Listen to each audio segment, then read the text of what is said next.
King of Gods. By Fast Food Restaurant, Kabanata 1528. Ang makapangyarihang heaven-defying faction. Ang digmaan sa antas ng Sacred Land ay ganap na naiiba sa isang digmaang kinasasangkutan ng Five-Star Faction. Ang isang tao ay maaaring makakita ng kaguluhan at labanan saan man tumingin. Ang larangan ng digmaan ay sumasakop sa isang napakalaking lugar. Kaya, hinati ng dalawang paksayon ang larangan ng digmaan sa apat na mas maliliit na larangan ng digmaan, bawat isa ay may sariling commander. Ang mga miyembro ng Life Sacred Land ay may napakalinaw na plano ng labanan. Ang mga nangunguna sa pagsugod ay bihasa sa depensa, ang nasa gitna ay bihasa sa opensa at malalayong pag-atake, at ang mga nasa likuran ay may pananagutan sa suporta at paggamot. Ngunit ang heaven-defying faction ay kasing organisado at nagtataglay ng marami pang pamamaraan. Ang heaven-defying faction ay mayroon ding maraming barkong pandigman na may mapanirang armas at mga espesyal na hanay. Ang nakakasakit na kapangyarihang ito ay isang bagay na kahit ang Sacred Land ay nahirapang harapin.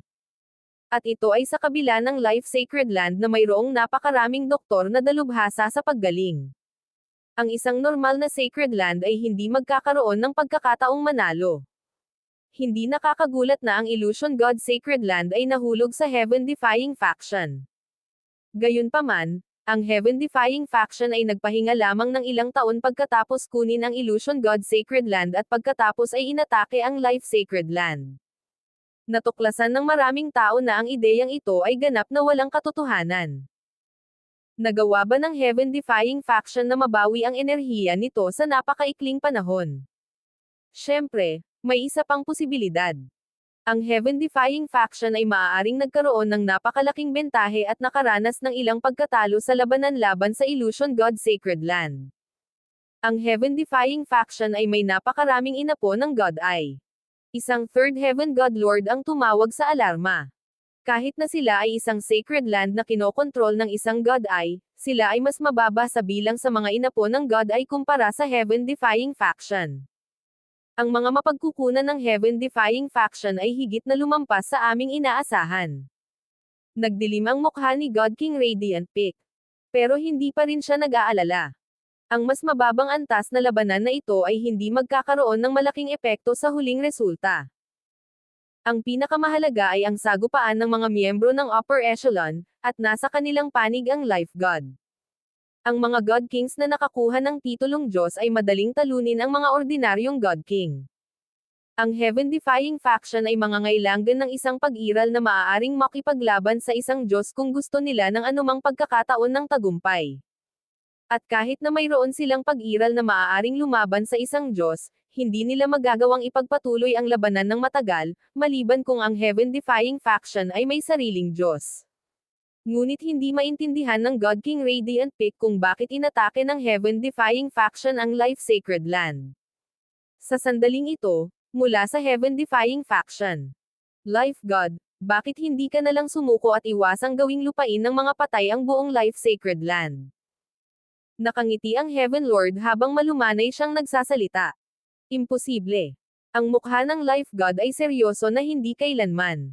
Bagamat isa siya sa 8 Great God Eyes na hindi sanay sa labanan at napupuot sa digmaan, bakit ang isang God Eye ay susuko at ayalay ang sarili sa kaaway? Hihihi. Ang Protector ay tumawa ng masama, at pagkatapos ay naglabas siya ng isang utos. Ang maraming mga inapo ng God Eye sa panig ng heaven-defying faction ay nagsimulang magtipon. Ano ang pinaplano nila? Ang God King Radiant Peak ay nalito. Pero ilang sandali pa, ngumisi siya. Ang mga ripples ng nakakatakot na God Eye energy ay nagmumula sa maraming lugar sa larangan ng digmaan. Ang mga grupo mula 3 hanggang 8 mga inapo ng God Eye ay gumagamit ng ilang lihim na sining upang pagsamahin ang kanilang mga enerhiya sa linya ng mata. God Eye Fusion Art. Bulong ni Zhao Feng sa kanyang sarili habang maingat niyang pinagmamasdan. Ang lihim na sining na ito ay maaaring ituring na isa sa mga trump card ng heaven-defying faction. Sa kasalukuyan, lumilitaw na tanging ang origin energy ni Zhao Feng ang makakalaban sa kapangyarihan ng God Eye Fusion. Napansin ni Zhao Feng na ang karamihan sa mga grupo ng God Eye Fusion ay binubuo ng 5 hanggang 6 na miyembro, na nagpapalaki ng mga pagkakataong magtagumpay. Mayroong mas kaunting mga kaso ng mga grupo ng 8. Pagkatapos ng lahat, ang pagsasanib ay mas mahirap at matagal, na may pagkaantala na nagreresulta sa napakalaking backlash. Siyempre, pinagmamasdan ni Zhao Feng ang lahat ng ito dahil labis siyang interesado sa lihim na sining na ito. Sa kanyang cultivation level at sa kanyang God Eye level na Dream God Eye, marami siyang makukuhang impormasyon mula sa pagmamasid sa proseso ng God Eye Fusion Art. Kung tutuusin, noong araw, kapag siya ay nagmamasid sa mga laban ng kanyang mga kasamahan, nagagawa niyang pag-aralan at ay duplicate ang kanilang mga diskarte at kasanayan kung hindi sila masyadong mataas ang antas. Kaboom! Ang enerhiya ng God Eye ay lumundag sa hangin, na tinakat ang mga miyembro ng Sacred Land. Bilang mga miyembro ng isang Sacred Land na pinamumunuan ng isang God Eye, sila ay nagkaroon ng matinding paggalang sa God Eyes, ngunit ngayon, nakakaramdam sila ng isang God Eye energy mula sa kanilang mga kaaway na karaniwan lamang nilang nararamdaman mula sa Life God Eye. Boom! Bang! Crash! Sumabog ang mga pagsabog sa buong larangan ng digmaan. Ang kapangyarihan ng God Eye Fusion ay hindi napigilan sa puwersa ng Sacred Land. Makalipas ang ilang sandali, ang Heaven-defying faction ay napakalaking itinulak pasulong ang frontline. Itong sikretong sining. Nagulat ang Life God. Kailan lang niya narinig ang sikretong ito, hindi niya ito nakita para sa kanyang sarili. Ngunit ngayon, ang Heaven-defying faction, pagkatapos gamitin ang marami nitong inapo ng God Eye para isagawa ang lihim na sining na ito, ay agad na nakakuha ng malaking kalamangan na dumurog sa puwersa ng Sacred Land. Magulat. Ang hilagang hukbo ay walang kalaban-laban. Isang mensahe ng kaluluwa ang dumaan sa token ng mensahe na itinaas ng God King Radiant Peak sa kanyang ulo. Kung walang kalaban-laban ang isang hukbo, kailangan niyang magpadala ng mga reinforcement o mag-utos na umatras. Naipadala na ng Sacred Land ang lahat ng puwersa nito, kaya imposibleng magpadala ng mga reinforcement. Magulat. Walang kalaban-laban ang hukbong silangan. Dumating ang isa pang ulat, na naging dahilan upang ang mukha ni God King Radiant Peak ay naging lubhang madilim. Kamahalan, natalo tayo sa lower level battle. Maaari lamang nating itaas ang antas ng labanan at ipadala ang ating mga eksperto. Ang God King Radiant Peak ay tumingin sa Life God para sa patnubay. Kung agad nilang tinaasan ang antas ng labanan at ipapalaban ang mga miyembro ng upper echelon, ang bilang ng mga manlalaban sa lower level na larangan ng digmaan ay bababa, na mababawasan ang kanilang pagkatalo. Tumango ang Life God, sumasang-ayon sa diskarte ng God King Radiant Peak. Ang Heaven-defying faction ay mayroon pa ring mga inapo ng God Eye, at kasama ang kanilang God Eye Fusion Art, sila ay nagsilbing trump card ng Heaven-defying faction.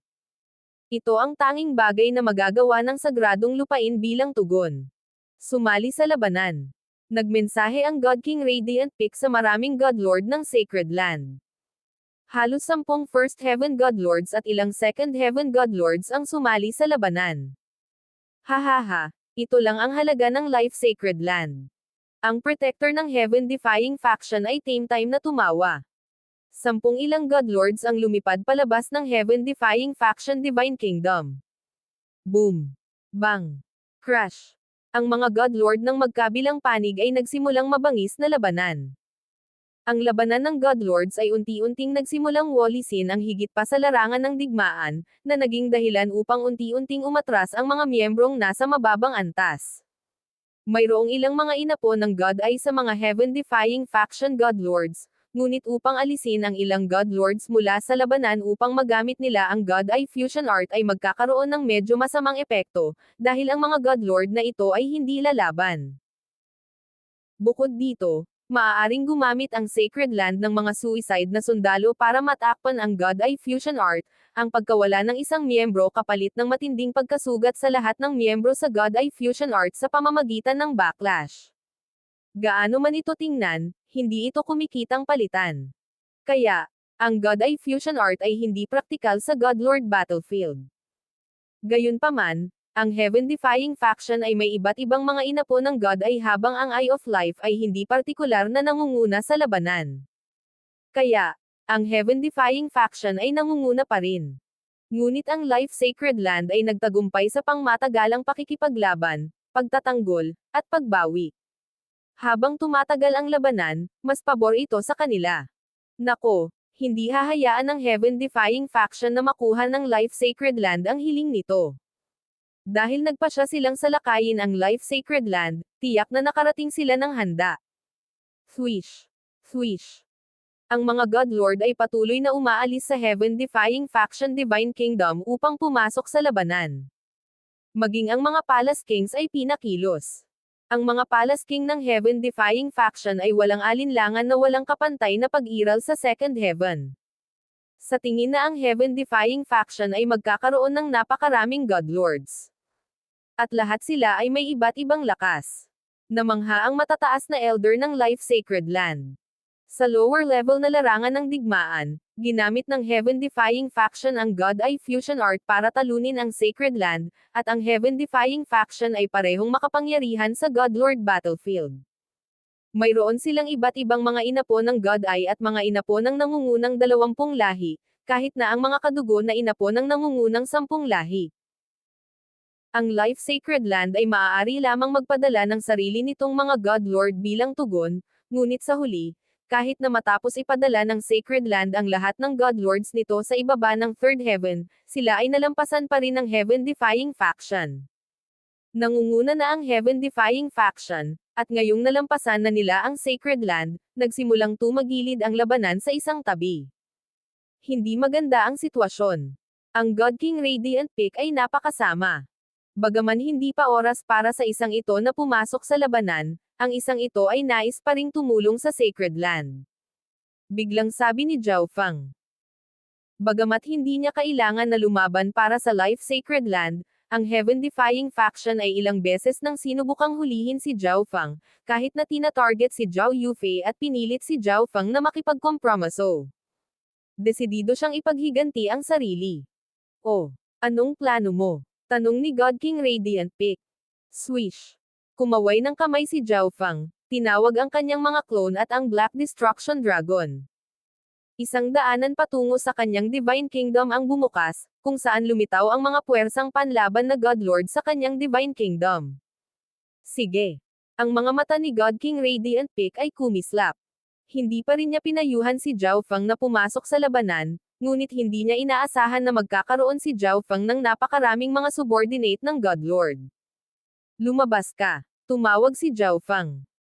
Sa sandaling pumasok siya sa labanan, ang heaven-defying faction ay walang pag-aalinlangan na gagawa ng countermeasures, kaya hindi siya magkakaroon ng masyadong malaking epekto sa pangkalahatang sitwasyon. Kaya, pinasok muna ni Zhao Feng ang kanyang mga subordinate sa labanan habang nag-aalok din ng kanyang suporta mula sa likuran. Isang digmaang Sacred Land. Ang mga mata ng Black Destruction Dragon ay kumikinang sa isang brutal na liwanag, at ito ay sumugod pasulong, ang iba ay sumusunod sa likuran nito. Hinati ni Zhao Feng ang kanyang mga nasasakupan sa 4 na koponan, isa para sa bawat larangan ng digmaan. Destruction Dragon Blast. Sinugod ng Black Destruction Dragon ang isang Black-Scaled Elder sa Second Heaven. Hihihi, ngayon, papatayin ko ang isang tunay na miyembro ng Destruction Dragon Race. Mabangis na ngumiti ang nakaitim na Elder. Ang dugo ng Black Destruction Dragon na dumadaloy sa kanyang mga ugat ay itinanam lamang. Hahaha. Itinaas ng Black Destruction Dragon ang ulo nito at marahas na tiningnan ang kalaban nito. Swish. Isang napakaitim na metal na fragment ang lumitaw sa kamay nito, na nagliliyab na may itim na apoy at nagpapalabas ng enerhiya ng pagkawasak. Ang fragment ng ancestral artifact. Namutla ang nakaitim na matanda. Ngunit ang Black Destruction Dragon ay naririto na, ibinababa ang fragment ng ancestral artifact. Bilang isang aktwal na miyembro ng Destruction Dragon Race at kasama ang ancestral artifact fragment, ang Black Destruction Dragon ay mas malakas kaysa sa Black-Scaled Elder. Bukod dito, naglagay si Zhao Feng ng God-Eye Mark sa Black Destruction Dragon. Sa pamamagitan ng markang ito, ang Black Destruction Dragon ay makakakuha ng lakas mula sa Eye Intent at Dream God-Eye ni Zhao Feng. Ang paningin at pananaw ng Black Destruction Dragon ay halos 10 beses na mas malinaw, na nagbibigay daan dito na maramdaman ang lahat sa halos eksaktong detalye. Boom! Bang! Crash! Pagkatapos ng ilang daang palitan, Ang Black Destruction Dragon ay gumawa ng isang nakamamatay na suntok sa Black-Scaled Elder. Arg! Nilamon ng itim na araw ang katawan ng matanda. Kahit na siya ay nagtataglay ng isang Destruction Dragon body, siya ay nasusunog pa rin sa ilalim ng patuloy na pag-ihaw ng itim na araw. Ang iba pang mga subordinate ni Zhao Fang, na pinalakas din ng kanyang eye intent, ay mas malakas din kaysa karaniwan. Ang mga nasasakupan ni Zhao Fang ay kasangkot lamang sa labanan sa ilang sandali, at ang mga epekto ng kanilang pagpasok ay hindi halata, ngunit sa paglipas ng panahon, sila ay nagsimulang magkaroon ng higit at higit na epekto, at ang labanan ay tila lumiliko. King of Gods, Kabanata 1529. Lumabas ang Divine Emissaries. Habang nagpapatuloy ang labanan, nagsimulang lumaki ang epekto ng mga nasasakupan ni Zhao Fang sa labanan. Sa kalaunan, ang labanan ay nagpakita ng mga palatandaan ng pag-ikot. Gayunpaman, ang larangan ng digmaan ay napakalaki. Kahit na sa mga subordinate ni Zhao Fang, napakahirap pa ring makakuha ng malaking kalamangan. Elder Radiant Peak, magmadali at ipatawag ang mga ekspertong nagsasanay sa labas, at humingi ng tulong sa ating mga kaalyado sa Sacred Land. Ang Life God, na nagmamasid sa labanan sa buong oras na ito, ay biglang nagsalita. Ang napakalaking kapangyarihan na ipinakita ng Heaven-defying faction sa labanang ito ay isang malaking pagkabigla sa Life Sacred Land. At siguro, dahil ang Heaven-defying faction ay nangahas na salakayin ang Life Sacred Land, naging handa ito at may kumpiyansa sa mga pagkakataon nito. Bilang karagdagan, kahit ang Life God ay hindi lubos na makakita sa pamamagitan ng Heaven Lord. Sa ganitong sitwasyon, ang Life Sacred Land ay hindi maaaring maging pabaya at kailangan upang labanan ang lahat ng kapangyarihan nito. Ang Life Sacred Land ay maaaring ituring na Medicine Dao Sacred Land ng Ancient Desolate Realm of Gods, at hindi mabilang na mga tao ang may utang na loob dito. Ang network ng Life God ay napakalawak. Gayunpaman, imposibleng sabihin kung gaano karaming tao ang handang tumulong sa oras na ito. Oo. Tumanggo si God King Radiant Peak at ipinasa ang utos. Sa ibang lugar sa Ziling Zone, isang babaeng nakasuot ng itim na damit ang nakaupo sa isang itim na lotus na lumilipad pasulong. Swish! Isang puting kislap ng liwanag ang bumungad mula sa kanyang likuran, na naglalabas ng matalim na sword intent na maaaring pumutol sa lahat. Mabilis nitong naabutan ang babae. Hindi ba ito ang God Lord Lotus Desir? Tumigil ang puting liwanag ng espada, naging isang matanda na nakasuot ng puting tela. Hindi ko akalain na darating din ang God Lord Nine Sword. Ang God Lord Lotus Desir ay nagbigay ng isang kaakit-akit na ngiti. Ang nakadamit na elder ay isang Third Heaven expert mula sa Sword Dao Sacred Land ng isang zone na katabi ng Ziling Zone, God Lord Nine Sword. Paano ako makakaligtaan sa digmaang Sacred Land sa antas ng Diyos? Kumislap ang mga mata ni God Lord Nine Sword. Ang mga digmaan sa Sacred Land ay hindi nabalitaan, ngunit ang mga may kinalaman sa isang Sacred Land na pinamumunuan ng isang Diyos ay napakabihira. Kahit isa ay wala siyang maalala. At ang lumalaban sa Life Sacred Land ay ang Heaven's Legacy Race. Ito ay isang digmaan na natural na hindi maaaring palampasin. Gayunpaman, habang papalapit ang God Lord Lotus Desir at God Lord Nine Sword sa larangan ng digmaan, natuklasan nila na medyo ilang mga eksperto na ang nagtipon, lahat sila ay nagsisilbing mga manunood. Ang pinakamalakas na paksayon dito ay ang Fallen Heaven Sacred Land ng Antian Zone. Para sa Fallen Heaven Sacred Land na magpadala ng napakaraming eksperto, tila kahit na manalo ang Life Sacred Land, maaaring gamitin ng Fallen Heaven Sacred Land ang pagkakataong umatake. Nag-message ang God Lord Nine Sword at God Lord Lotus Desir. Tingnan muna natin kung paano ang labanan. Ikinaway ng God Lord Lotus Desir ang isa sa kanyang mga maselang kamay, na lumikha ng kakaibang itim na simbolo na lumipad sa malayo. Hindi nagtagal. Buzz. Buzz. Nag-alab ang itim na apoy sa harap ng God Lord Lotus Desir, na bumubuo ng isang maliit na screen na nagpakita ng malabong imahe ng larangan ng digmaan. Sa oras na ito, nakatanggap ng mensahe ang God Lord Nine Sword. Ang Life Sacred Land ay humihingi ng tulong. Ang God Lord Lotus Desir ay kaakit-akit na ngumiti. Tingnan ko kung ano ang sitwasyon. Kung walang pagkakataong manalo, ang matandang ito ay walang balak na mamatay. Ang mukha ni God Lord Nine Sword ay lubos na hindi natinag. Ang digmaang Sacred Land ay nakakuha ng atensyon ng mga nangungunang eksperto mula sa halos lahat ng mga zone na nasa hangganan ng Zilling Zone. Kung ang dalawang paksayon ay parehong umalis na lubhang nasaktan, marahil ay magagamit nila ang pagkakataong ito upang kunin ang mga pakinabang para sa kanilang sarili. Samantala, patuloy na kumalat ang balita ng digmaan sa pagitan ng Life Sacred Land at ng Heaven-defying faction. Ang buong Ancient Desolate Realm of Gods ay nagsimulang dumagundong sa buhay. Bumalik sa Life Sacred Land, nagpatuloy ang digmaan. Biglang nagsalita ang Heaven Lord. Life God ay, gusto mo pa bang magpumilit? Ang Life God ay hindi tumugon. Bilang may hawak ng Life God ay at ang titulong God, hinding-hindi siya susuko. At isa pa, hindi siya naniniwalang matatalo siya. Sa kanyang mga koneksyon at positional advantage, hinding-hindi mawawala ang Life Sacred Land. Whoosh! Bahagyang nagwagayway ng kamay ang Heaven Lord. Ilang figure ang lumabas mula sa Heaven-defying faction Divine Kingdom, lahat sila ay nagpapalabas ng enerhiyang nanginginig sa langit. Third Heaven. Naalarma si God King Radiant Peak. Hindi pa nagtagal ang labanan, ngunit ang Heaven-defying faction ay nagpapadala na ng Third Heaven God Lords. Sa napakalakas na opens iba, talagang nagpaplano ba ang Heaven-defying faction na mabilis na sakupin ang Life Sacred Land? Whoosh! Whoosh! Whoosh! Hindi nagtagal ay ipinadala ng Heaven-defying faction ang Third Heaven God Lords nito sa labanan. Walang ibang magagawa ang Life Sacred Land kundi magpadala ng sarili nitong Third Heaven God Lords bilang tugon. Ngunit ito ba talaga ang lahat? Ang God King Radiant Peak ay medyo nalilito. Ang Heaven-defying faction ay nagpadala lamang ng 5 Third Heaven God Lords habang ang Life Sacred Land ay mayroong 7 Third Heaven sa kabuuan. Mga Divine Emissaries, atake. Ang Heaven Lord ay nagbigay ng isang mapanuksong tawa at pagkatapos ay tumawag. Swish! Swish! 6 na figure na nakasuot ng parehong puting robe ang lumabas mula sa Heaven-defying faction Divine Kingdom. Mayroon pa silang 6 pang Third Heaven God Lords. Naalarma si God King Radiant Peak.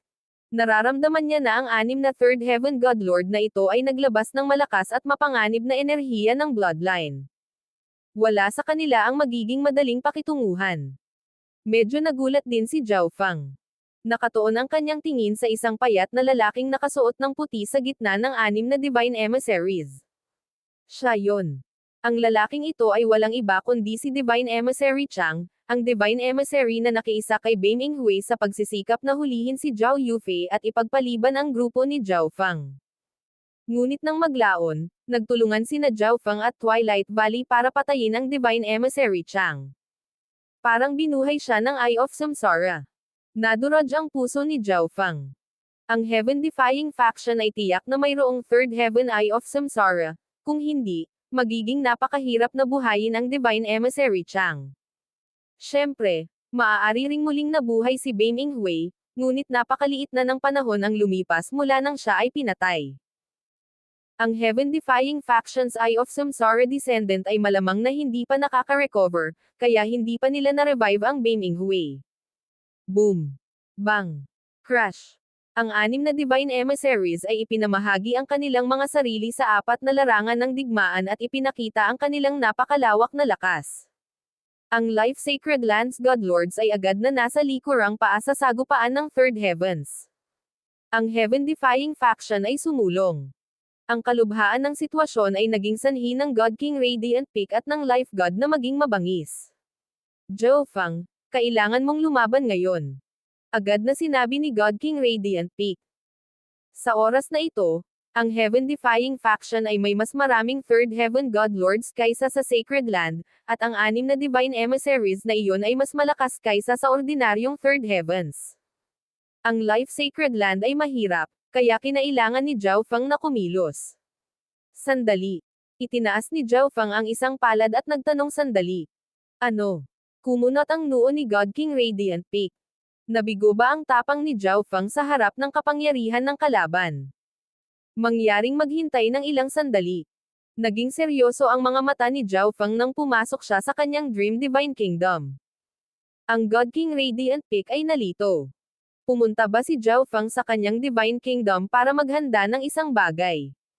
Ngunit ilang sandali pa, namutla siya, dahil ang Divine Kingdom na nakatago sa malapit ay biglang naglaho. Wala na siya. Paano? Nagulat si God King Radiant Peak. Ang Life Sacred Land ay kasalukuyang protektado ng hanay ng Sacred Land. Ang instant movement o spatial shift ay imposibleng gamitin sa loob nito, at ang mga tagalabas ay kailangang masira ang hanay bago sila makakapasok sa Sacred Land. Gayunpaman, si Zhao Feng ay nawala ng walang anumang babala, tahimik na umalis sa Life Sacred Land. Maging ang Life God ay naalarma sa pag-unlad na ito. Ito ay dahil kahit siya ay hindi naiintindihan kung ano ang nangyayari. Kailangang taglayin ni Zhao Feng ang isang nasira o marahil ay kumpletong artifact ng Ancestral para madaling makaalis sa Sacred Land. Ngunit hindi nagtagal ay may naganap na mas nakakagulat. Buzz. Isang mapang-arap na ambon ang lumitaw sa hangin, at ang figure ni Zhao Feng ay dahan-daang lumabas mula sa loob nito. Ang enerhiyang ito. Ang kakayahan ng God ay. Napansin ng Life God ang isang mahalagang bagay sa pagkakataong ito. Si Zhao Feng ay napakadaling umalis at bumalik sa Sacred Land na halos tiyak dahil sa ilang espesyal na kakayahan ng Ninth God ay.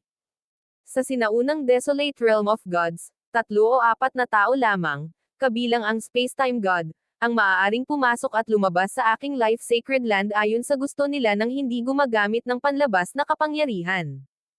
Hindi ko akalain na may lalabas na tao ngayon. Ang Life God ay nagbigay ng isang masayang ngiti habang binibigkas niya ang kanyang paghanga. Bahagyang naantig si Zhao Feng. Kahit na nakakita ng napakaraming dilag, naaakit pa rin ni Zhao Feng ang kanyang sarili sa napakarilag na hitsura ng Life God. Gagawin ko rin ang lahat sa aking makakaya para tulungan ang Life Sacred Land.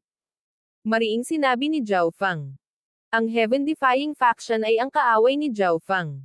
Hindi niya maaaring hayaang makuha ng Heaven-defying faction ang hiling nito at patuloy na lumakas. At nang bumalik si Zhao Feng sa Sage faction gamit ang Thought Teleportation, nalaman niya mula kay Yu Chanwu na ang kapalaran ng Ancient Desolate Realm of Gods ay konektado sa Sacred Land War na ito. Swish! Gamit ang wave ng kanyang spacetime robe, ilang dosenang tao ang lumitaw. Xin Huang, Twilight Valley, at ang Giant God Race Grand Elder kasama nila. Ang mga taong ito ay pawang mga top-class na eksperto ng Light Race at Giant God Hall. Pagkatapos ng lahat, ang mababang antas na True Gods ay magkakaroon ng napakaliit na epekto sa labanang ito. Nandito na tayo. Nagulat si Xin Huang at Twilight Valley, at gulat na napatingin sila sa kanilang paligid. Nalaman nila mula kay Zhao Feng na ang Heaven-defying faction ay umaatake sa Life Sacred Land. Pagbibigay galang sa Life God. Ang mga eksperto sa Light Race at Giant God Hall ay sabay-sabay na tumawag. Lahat sila ay mga kaaway ng Heaven-defying faction. Ngumiti si Zhao Feng. Sige. Tawa ng tawa ang God King Radiant Peak. Lumabas na si Zhao Feng ay pumunta lang para kumuha ng reinforcements. Bagamat nagpadala sila ng sarili nilang kahilingan para sa mga reinforcement, walang nakakaalam kung gaano katagal bago dumating ang mga reinforcement. Gayunpaman, agad na dinala ni Zhao Feng ang kanyang sariling mga reinforcement, at ang Twilight Valley at Xin Huang ay Third Heaven God Lords. Ang pagdating ng mga reinforcement na ito ay tunay na parang regalo ng uling sa panahon ng snowstorm. Sugod. Tumawag si Zhao Feng habang papasok siya sa labanan. Whoosh! Whoosh! Whoosh! Sinundan siya ng mga eksperto ng Light Race at Giant God Race. Swish! Si Zhao Feng ay nag-iwan ng bakas ng spatial ripples sa kanyang likuran habang sinugod niya ang kaaway na God Lords. Ang Primal Chaos Tribulation Lightning Swords ay nagtipon sa kanyang mga kamay bago umabot sa Tribulation Lightning Claws na nagpapahintulot sa kanya na umatake ng mas malayo at mas flexible. Swish! Mabilis na gumalaw si Zhao Feng kaya imposibleng may mag-react. Saan man siya pumunta, ang Tribulation Lightning sa kanyang mga kuko ay umindayog ng mabangis, na humahampas sa mga life body ng kaaway na mga God Lord. Ang ordinaryong First Heaven at Second Heaven God Lords ay papatayin sa isang swipe lang. Arg! Ang mga hiyawan ay umalangaw-ngaw sa hangin. Si Zhao Feng. Takbo. Maririnig ang mga tinig na naguguluhan. Karamihan sa mga miyembro ng upper echelon ng heaven-defying faction ay alam na si Zhao Feng ay nakapatay na ng isang divine emissary. Sa di kalayuan, si Divine Emissary Chang, na pinatay na ni Zhao Feng minsan, ay bumaling ng sobrang lamig at matinding titig kay Zhao Feng. Divine Emissary Li, tulungan mo ako. Tumawag si Divine Emissary Chang. Namatay siya noon sa Twilight Valley at Zhao Feng. Siya ay nabuhay muli sa oras na ito upang siya ay makapaghiganti. Sa ibang lugar, mayroong isang walang kabuluhang nasa katanghaliang gulang na lalaki, ang kanyang katawan ay nababalot ng isang matayog na pulang multo. Boom! Bang! Ang napakalaking pulang multo ay humawak ng isang dagwang saber na ginamit nito upang maputol ang isang second heaven god lord sa dalawa, na nagpapadala ng dugo na bumubulusok sa lahat ng dako. Kasabay nito, ang enerhiya ng Second Heaven God Lord ay hinigop ng saber, na nagradiated ng nakakatakot na aura. O, ang Ninth God ay binaril ni Divine Emissary Li si Zhao Feng ng isang uhaw sa dugo na tingin. King of Gods, Kabanata 1530. Sapilitang pagbitay. Sa di kalayuan, ang mga miyembro ng upper echelon ng heaven-defying faction ay ibinaling kay Zhao Feng. Heaven Lord, nagpakita na ang Ninth God ay dapat ba tayong bulong ng Protector? Walang nagmamadali. Hayaan akong maranasan ang kapangyarihan ng Ninth God ay ng kaunti pa. Umiling ang Heaven Lord habang nakatitig kay Zhao Feng, ang kanyang mga mata ay may bahid ng pagkalito. Tumango ang Protector, panandali ang nakatingin sa mga mata ng Heaven Lord. Nang pumunta siya upang hulihin si Zhao Feng, nakuha niya ang ilan sa dugo ni Zhao Feng.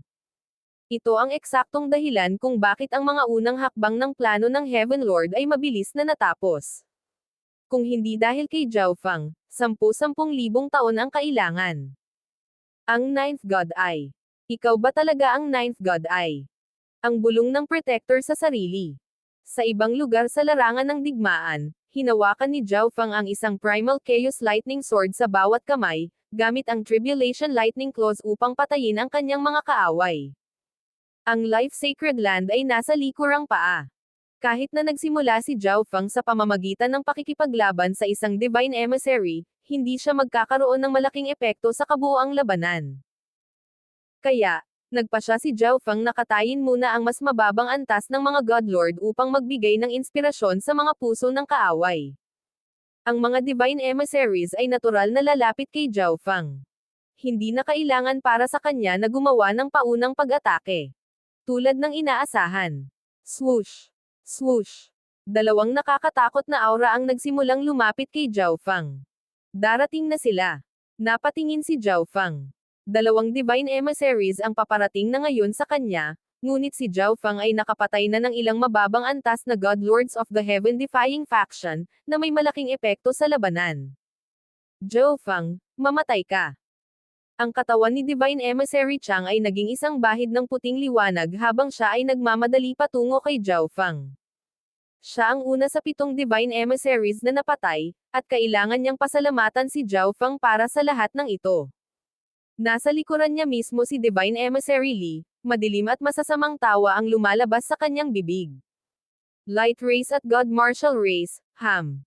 Si Zhao Feng, ang kanyang mukha ay hindi nababagabag, ay umakyat upang salubungin sila. Swish!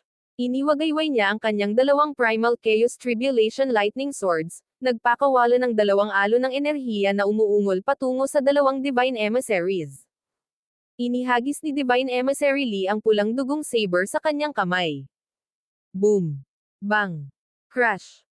Isang kakilakilabot na bagyo ng divine power ang sumabog palabas, at nang ang shockwave ay tumama sa katawan ni Divine Emissary Li, naramdaman niyang kumukulo ang kanyang dugo. Anong makapangyarihang divine power? Hindi katakatakang namatay si Bame Inghui sa iyo, sa kabila ng kung gaano siya kalakas. Tumigil sandali ang Divine Emissary Li, at pagkatapos ay nagpakita siya ng uhaw sa dugo at nasa sabik ng ngiti. Sa 7 Divine Emissaries, siya at si Bame Inghui ay sinumpaang magkaaway.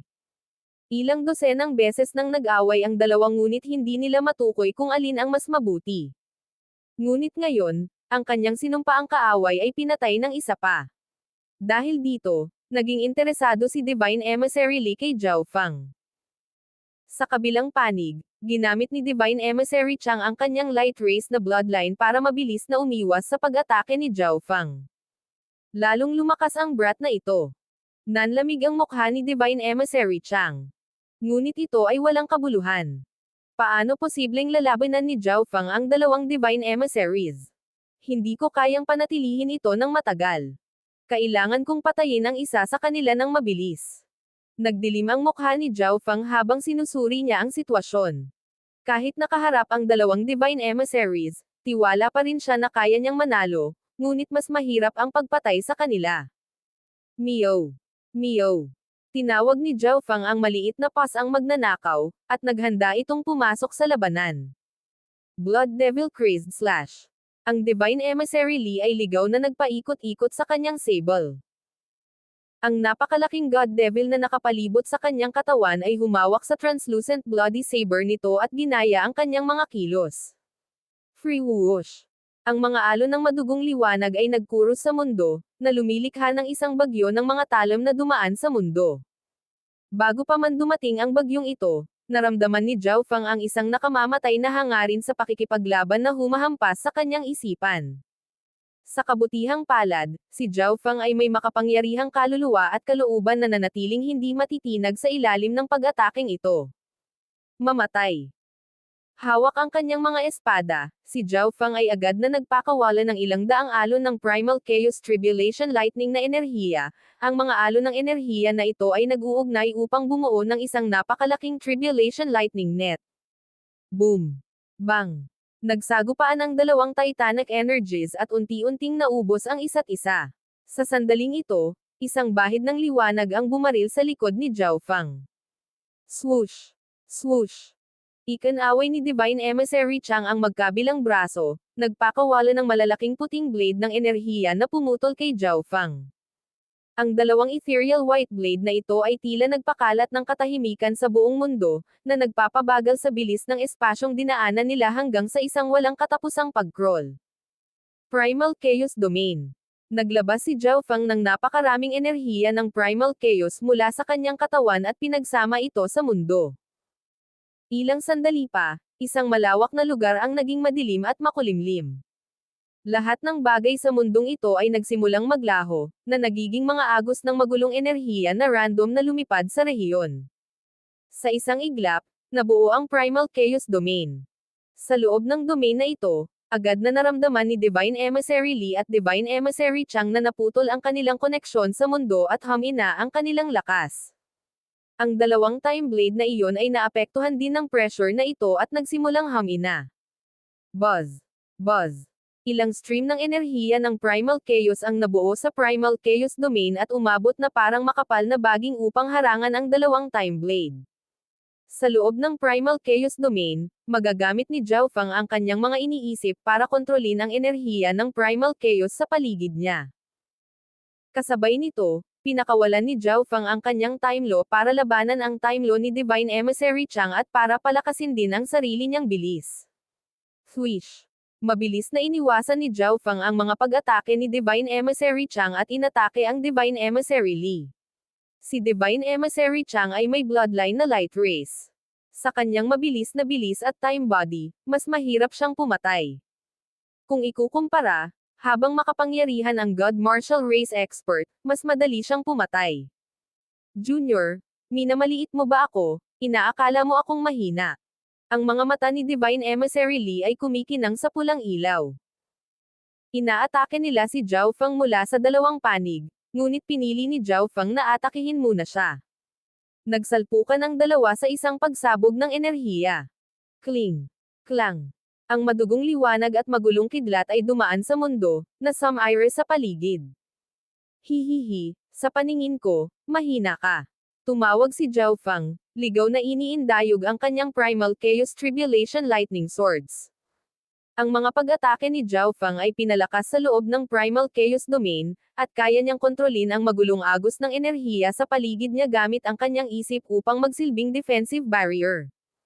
Kaya, hindi siya natakot sa Divine Emissary mula sa God Martial Race at direktang kinuha siya. Bukod dito, Ang kanyang Primal Chaos Tribulation Lightning Divine Power ay mas malakas kaysa sa Divine Power ni Divine Emissary Lee. Boom! Bang! Sa isang pagsabog ng kidlat, nabasag ang madugong Sablelight. Naramdaman ni Divine Emissary Lee na kumukulo ang dugo sa kanyang katawan habang siya ay bumagsak. Sa one-on-one, hindi ako kapareha sa kanya. Nagdilim ang mukha ni Divine Emissary Lee. Sa sandaling ito, swish, swish. Dalawang time blades ng ethereal white energy ang dumaan sa likod ni Zhao Fang.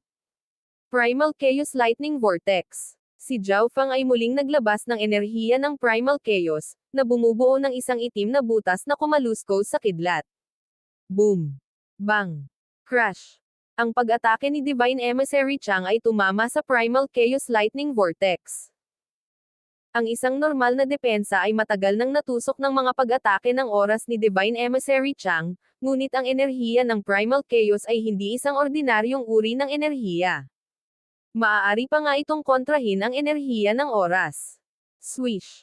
Ang napakaraming enerhiya ng Tribulation Lightning na inilabas ng Primal Chaos Lightning Vortex ay nawala sa Time Blades. Dahil ang mga Time Blade na ito ay haminana ng Primal Chaos Domain, nabigo silang makalusot sa Primal Chaos Lightning Vortex. Si Zhao Fang, na inaasahan na ito, ay hindi pinansin ang mga pag-atake at nagpatuloy sa pag-atake sa Divine Emissary Lee. Primal Chaos Lock. Pinagdikit ni Zhao Fang ang kanyang mga kamay. Ang hindi mabilang na mga daloy ng enerhiya ng Primal Chaos sa loob ng domain ay nagsimulang magtipon at umikot sa paligid ng Divine Emissary Lee. Mawala. Ang Divine Emissary Lee ay umungal habang siya ay naglaslas gamit ang kanyang dogwang saber, na nagpapadala ng nakakagulat na alon ng madugong liwanag na agad na pumutol sa puwang sa masikip na agos ng enerhiya. Primal Chaos Lightning Sword.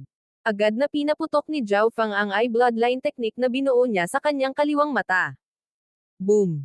Swish! Sa isang pagsabog ng kidlat, ang espada ay lumipad pasulong at tumagos sa dibdib ni Divine Emissary Lee.